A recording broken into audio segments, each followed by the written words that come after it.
worst Pixar villain ever and work our way up to the best villain they've ever created. Let's go.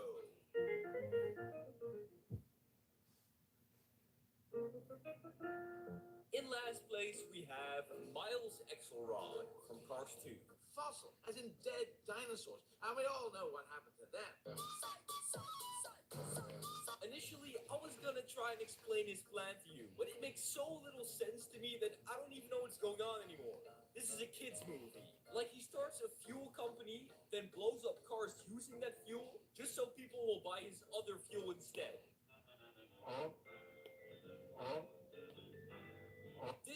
This right here is exactly the reason why I dropped out of economics. But even though the villain was really, really bad, Cars 2 is still the best Cars movie there is. Yeah, I said it. Unsubscribe. Do it. At number 18, we have Evelyn Dever from The Incredibles 2.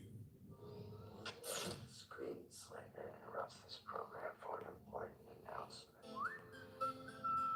At first, the villain was this guy called the Screen Slaver, which was a pretty good villain. He would hypnotize people using TVs, which I thought was pretty cool. But then it was revealed that the Screen Slaver was just some pizza delivery guy who got hypnotized himself. But then what other character have we already been introduced to that knows how to make these gadgets? It is really hard to figure out who the real villain is in this movie. Also, her name is Evelyn Dever, and if you say that a couple times real fast, you get Evelyn Dever, Evil Endeavor, Evil Endeavor. But that's just a coincidence. Or is it? At number 17, we have Thunderclap from The Good Dinosaur.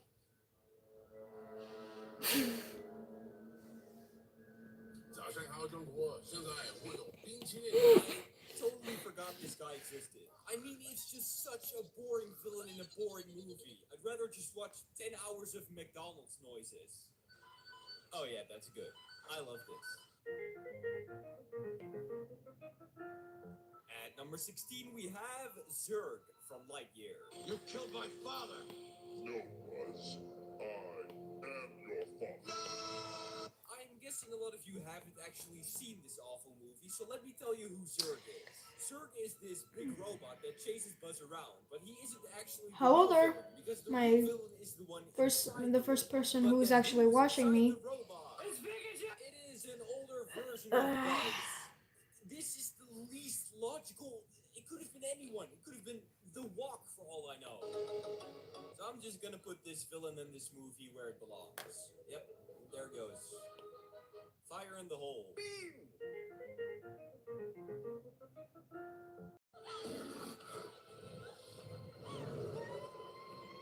More dude. Hi everybody more life, who's watching me. more don't. If you can't see the picture, just tell me in the comments, okay? He was boring and forgettable, and the bear from Over the Hedge was much better. And yes, I do know that I forgot him in the video, and I'm so sorry. So yeah, pretty bad villain in a movie that's even worse. At number 14, we have Ercole Visconti from Luca. I eat kids like you for breakfast. I dunk them in my chocolate.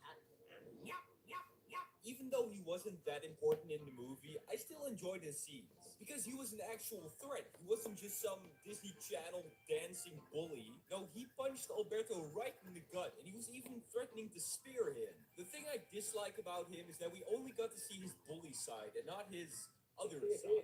Also, his friends were just absolute NPCs. I absolutely loved the movie, though. It was a very good movie. It was beautiful.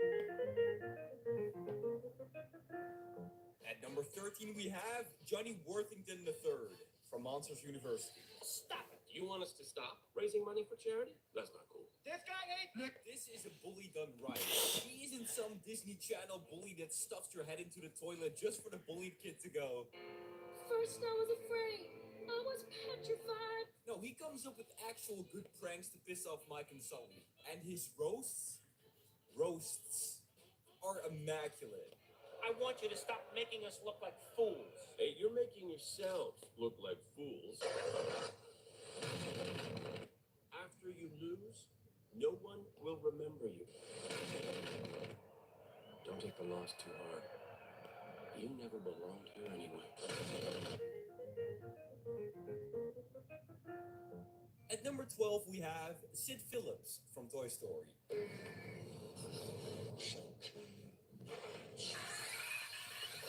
How was he supposed to know that the toys were alive? What if he was like an aspiring engineer that was just practicing or something? I don't know. But just because Woody wanted his revenge, he first had to take 20 years of therapy before he became a garbage collector.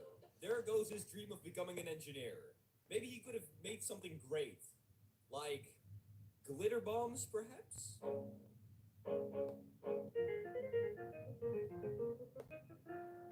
At number 11, we have Ernesto de la Cruz from Coco. There was absolutely no need to end Hector's life. All you had to do was steal the book without him knowing. Okay, maybe Ernesto's thought process was like, No witnesses? but in that case, why didn't you rip up Hector's picture when you had it? I mean, you had it for hours. All you had to do was rip it up. And just because of that, I don't think he deserves a top 10. It makes me mad. I mean, to be very honest with you. Ernesto eventually died of a giant bell, which only happens about twice a year. But about 1.2 million people die each year from car crashes because they happen so frequently. I mean, I've been in a car crash before, and odds are you might be one day too. That's of course very tragic, but something that is very important that you need to do right afterwards is seek legal representation, because you might be entitled to a lot of money. And that's where Morgan & Morgan comes in, the sponsor of today's video. Morgan & Morgan is America's biggest injury law firm with over 900 lawyers. And when you contact them, you won't just get one of those lawyers, but you'll get an entire legal team to help you get the best result. Now, I hear you thinking, that Jesse fella is very handsome and has a very good point, but an entire legal team sounds very expensive. But don't you worry, because unless they win your case, everything is free. Contacting Morgan & Morgan is very simple and should be a no-brainer, since a claim can be made in only 8 clicks or less. So if you're ever injured in an accident, you can submit a claim at www.forthepeople.com/JesseJokes. The link in the description, or by dialing #law. That's #529 on your phone. Now that that's done, let's get into the top 10 best Pixar villains. At number 10, we have Chef Skinner from Ratatouille.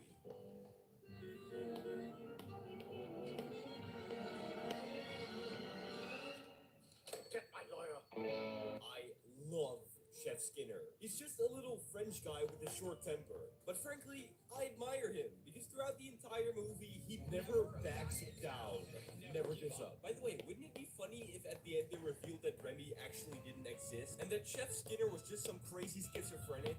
Ooh, it's here. No, it isn't. It's here. At number 9, we have Jackson Storm from Cars 3. You have no idea what a pleasure it is for me to finally meet you. I just got the weirdest text. Oh, yeah? It was like, dear old phone, I think it's time we part ways, etc., etc. Then it was like, it's not you, it's me. I just need more built-in AI, more stuff that will do more. Oh, thanks. Hang on, did you say meat or beat? I think you heard me. Storm is such a good metaphor for new versus old, and he's another villain with just immaculate roasts. The only real problem that I have with him is that he lost against Ramirez. Like, you're supposed to be the GOAT, but then you're losing from someone who's doing their first race. Like, you're losing from a rookie. But wait, I want to do a quick interruption because I just got this new harmonica and I want to show it off a little bit.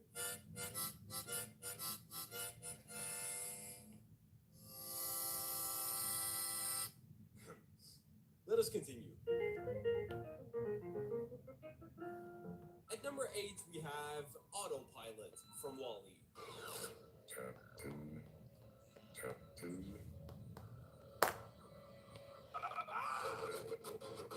His cold and deep robot voice made him pretty intimidating. Aye, sir. Not necessary, Captain. But to be fair though, he's just a robot. He's just doing what he's programmed to do. But then that means that the real villain is the one who made him. But who? Maybe The Walk? Or maybe Rick Astley? Or maybe, just maybe, it's Sid Phillips?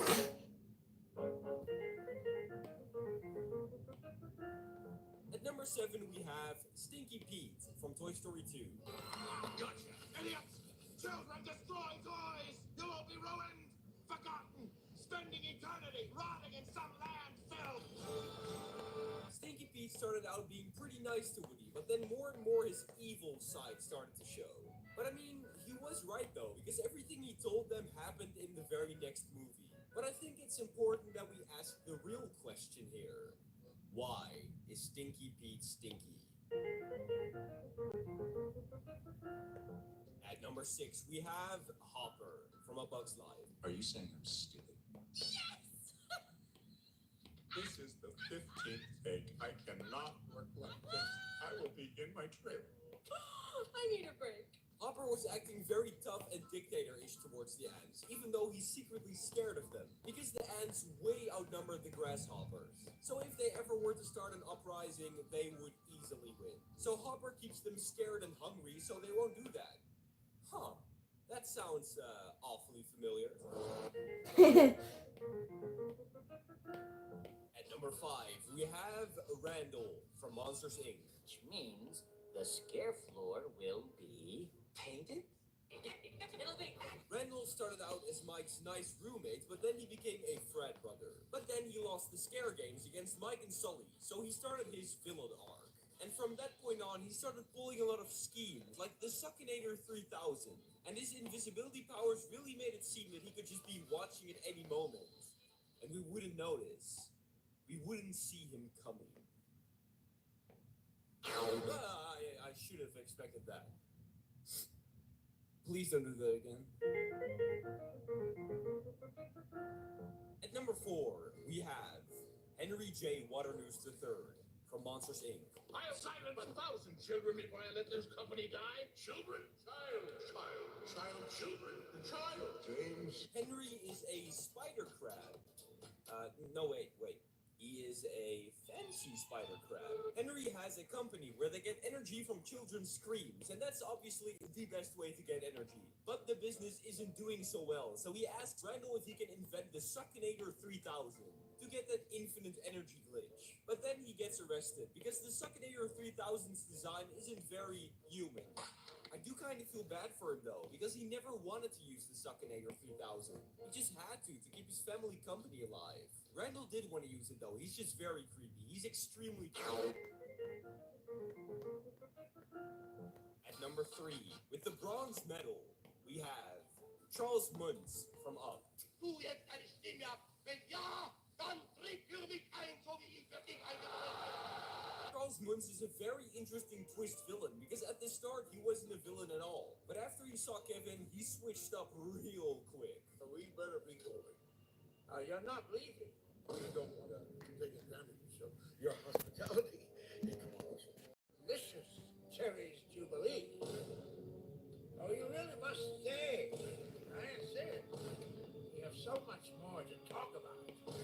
Oh yeah, and quick honorable mention to his most evil dog, Alpha. At number 2, with the silver medal, we have Lotso from Toy Story 3. I demand to talk to Lotso. Zip it, Buck Rogers. You don't talk to Lotso. If we say you can. Ken, what's going on here? Why is this toy tied up? Normally, I'm not a big fan of twist villains, but for some reason, Pixar just has a lot of good ones. And Lotso is one of, if not the best twist villain I've ever seen. Like, he went from a nice, soft teddy bear to a cold, psychopathic killer. And even after Woody and his friends save him, he still leaves them to die. That just shows how truly evil he is. And also, he was a little bit rude to Ken. Hey, you can't do that to Ken. Come on. I'm just Ken. Anywhere else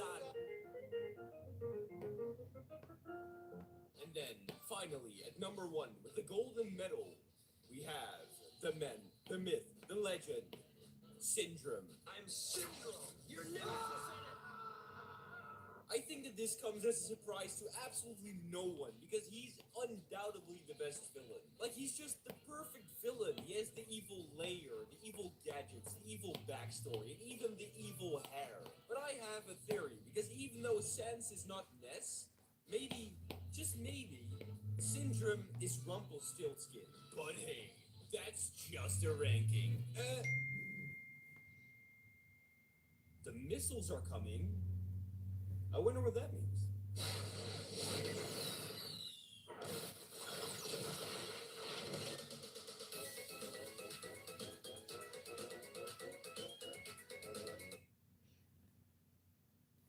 Okay, so I guess I'm done with my goal to get Meta Quest 3 to play Five Nights at Freddy's Help Wanted.